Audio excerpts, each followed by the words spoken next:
ever feel like you're drowning in paperwork? Like just getting through the day takes an epic battle against red tape. And that's when everything's going right. I can definitely feel that way sometimes. Today, we're diving into a world that a lot of people find themselves facing at some point, those social support systems that are supposed to be there to catch us when things go wrong. Absolutely. But we're going beyond the headlines and the policy debates and hearing directly from someone living it. It's one thing to talk about these systems in the abstract, but it's a whole other thing to understand how they actually impact individual lives day in and day out. Exactly. And today's deep dive is all about connecting with that lived experience. We're meeting a man named Darren, and when we meet him, he's living in supported housing in the UK. So, you'd think that would mean he's got at least that one piece figured out, a roof overhead, a safety net. Right. You'd think so, wouldn't you? But that's not always how it works out. Things get complicated. And for Darren, it all starts with something that most of us wouldn't even think twice about. A letter. Just a regular old letter. A regular letter that was supposed to be his ticket to staying housed. But instead, it became this huge source of stress and anxiety. Okay, so for those of us who aren't living in the UK, what's the deal with this letter? What makes it so important? So in the UK, when you're in supported housing like Darren is, often the council will cover your rent. Makes sense so far. But there's this annual check-in process, basically to confirm that you're still living there. Sounds simple enough, right? Confirm your residency, you keep getting your housing benefit. Yeah, seems pretty straightforward. Except for Darren, this routine thing turns into this whole bureaucratic nightmare. Oh no, what happened? So he lives in a building with a shared mailbox, which is pretty common in these types of places.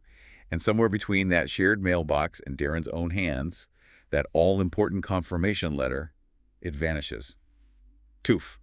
Gone. He never even got it. He never got it. And of course, since he didn't get the letter, he couldn't very well send it back, could he? Oh man, that's a nightmare. So what happened? Did he get evicted? Well, because the council never received confirmation that he was still living there, they stop his housing payments. No way. Yep. So suddenly, through absolutely no fault of his own, he's facing eviction. All because of one lost letter. He's obviously incredibly frustrated by the whole thing. He talks about how he's always been a model tenant, pays his dues, keeps his head down. But here he is, about to lose his home because of a system error. That's so unfair. He even says, and this is a direct quote, "It's their fault. It happened last year. Exactly the same thing happened last year." Wait a minute, this happened before. This wasn't just a one-time thing. Sadly, no. It had happened before. And that's what I think is so concerning about this whole story. Because it shows how easy it is for someone to get trapped in this cycle of uncertainty and instability. Just because the system doesn't work the way it's supposed to. Right. Even a seemingly small error, like a lost piece of mail, can have these huge consequences for people who are already relying on these systems to keep a roof over their heads. And what's even crazier is, this is just the tip of the iceberg for Darren. His housing struggles are just one piece of a much bigger and, frankly, pretty heartbreaking story. He's also trying to access mental health support at the same time that all of this is going on. Which, yeah, I mean, we all know how important it is to be able to get mental health support when you need it. Absolutely. But here's the thing. The way these services are structured in the UK, it actually creates this awful catch-22 situation for people like Darren. It shows how interconnected all of these different systems are. Yeah. And how easy it is for someone to fall through the cracks. Right.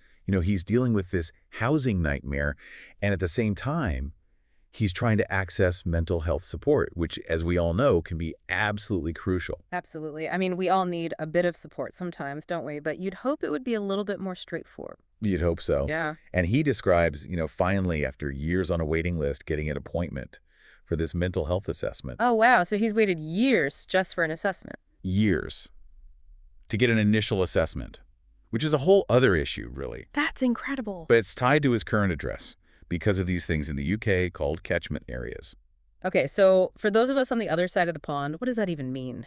Catchment area? Sounds kind of ominous. Basically it means if you move out of your designated zone, you lose access to the services in that area. Oh, wow. Even if you just move a few streets over. Seriously? Yeah. And so because of this whole thing with the council and the letter, he's at risk of losing his housing. But that also means he risks losing access to this mental health support that he's finally, after years, been able to get access to. Oh, man, that's awful. Yeah. So it's like He needs stable housing to get the support, Right. but his housing is at risk, so that's jeopardizing his access to the support. It's like, what is he supposed to do? It's a terrible cycle to be trapped in. And, he's having to deal with all of this while also trying to, get by day to day on an extremely limited income. Yeah. That's something we don't always talk about enough, I think, is the financial strain of it all. It's not just the bureaucracy. It's literally trying to make ends meet. Exactly. Like the day-to-day stress of knowing that any little mistake, any missed appointment, any form that you forget to fill out could have these massive consequences. It's exhausting just thinking about it. Yeah. And, it really wears him down. He talks about this feeling of being scatty, that kind of sense of being completely overwhelmed, on edge all the time. He even mentions that the people at the job center, which is another place he has to go, they could tell that he was really struggling. Really? Just from interacting with him, they could tell. He said that they offered to just deal with everything over the phone so that he didn't have to come back in.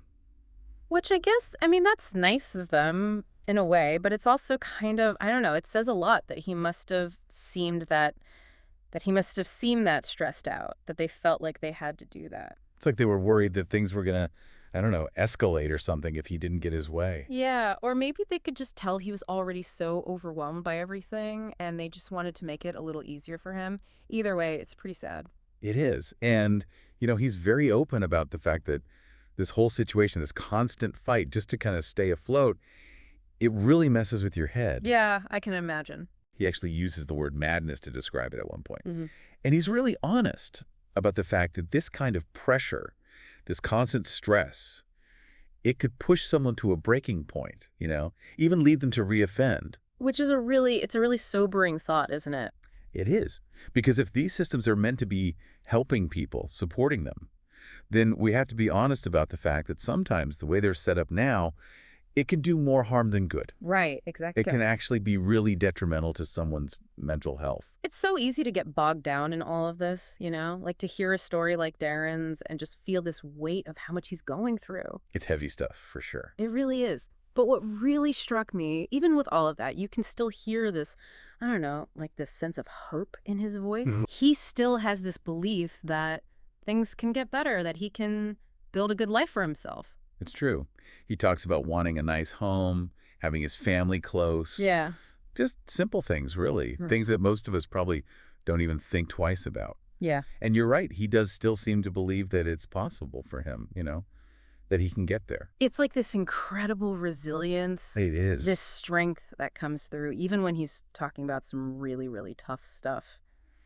Do you remember when he said that thing about, like, it was almost like a mantra? He said, What was it? something like, It was like, things will work out when they're meant to. yes, that's it. It just really stayed with me. It's like he's not letting the system grind him down. Right. Like he's not giving up on himself, Mm. even when it seems like the system itself has given up on him. And it makes me think that's why we do these deep dives, Yeah. Because it can't just be about highlighting the problems, right? We have to talk about solutions too. Absolutely. What can we do differently? How can we make these systems actually work for the people they're supposed to be helping? Right. Like, how do we make them more humane, more supportive, more effective? Because at the end of the day, that's what Darren's story is, isn't it? Mm-hmm. It's a story about the need for more compassion, more understanding, more flexibility within these systems. He's not asking for a handout. He's just asking for the system to do what it's supposed to do, to support him in getting back on his feet. So yeah, if there's one thing I hope listeners take away from this deep dive, it's that we have to do better. We owe it to Darren and to the countless others like him who are navigating these systems every single day to create a world where everyone has the chance to not just survive, but to truly thrive. Couldn't have said it better myself.